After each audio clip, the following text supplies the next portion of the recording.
রাজশাহী বিশ্ববিদ্যালয় ক্যাম্পাসে আছেন আমাদের প্রতিনিধি বদরুল হাসান লিটন। যুক্ত হচ্ছি তার সাথে। লিটন, কেমন দেখছেন তৃতীয় দিনের প্রচার? জি বুশরা, যেমনটি বলছিলেন যে রাজশাহী বিশ্ববিদ্যালয়ে কিন্তু সকাল থেকেই প্রার্থীদের প্রচারণা মুখরিত ছিল। তবে দুপুরের পর থেকে বৃষ্টির কারণে কিছুটা সে ভাটা পড়েছে।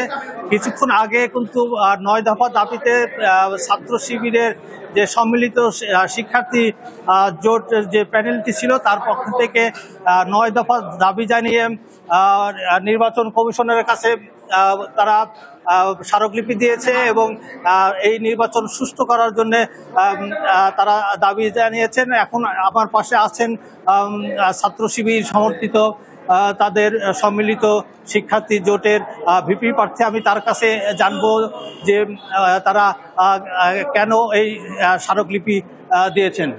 জি জি সবাইকে শুভেচ্ছা জানাই। আমরা আজকে যে স্মারকলিপিগুলো দিয়েছি এই স্মারকলিপির বিস্তারিত তো আপনারা শুনেছেন।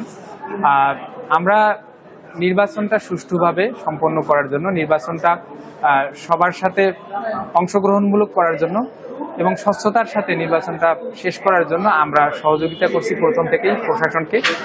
আমরা আজকে যে স্মারকলিপিগুলো দিয়েছি তার মধ্যে একটা স্মারকলিপি এরকম ছিল যে আমরা ম্যানুয়ালি পদ্ধতিতে ভোট গণনা চাই না, কারণ ম্যানুয়াল পদ্ধতিতে ভোট গণনা করলে অনেক সময় লাগতেছে।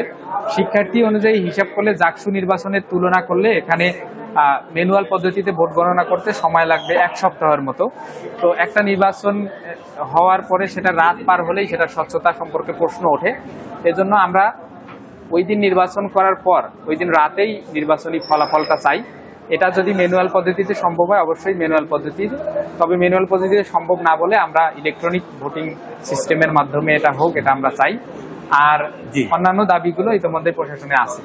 জি, যেমনটি শুনছিলেন যে তারা 9 দফা দাবি জানিয়েছে। এর আগে কিন্তু ছাত্র দলের যে ঐক্যবদ্ধ নতুন প্রজন্ম যে প্যানেল আছে তাদের পক্ষ থেকে একটি স্মারকলিপি দেওয়া হয়েছে। তারা 6 দফা দাবি জানিয়েছে। তারা কিন্তু জানিয়েছিল যে ম্যানুয়াল পদ্ধতিতে ভোট গণনা করা হবে, আর ছাত্র শিবির চাইছে ম্যানুয়াল পদ্ধতিতে ভোট গণনা করলে অনেক বিলম্ব হবে।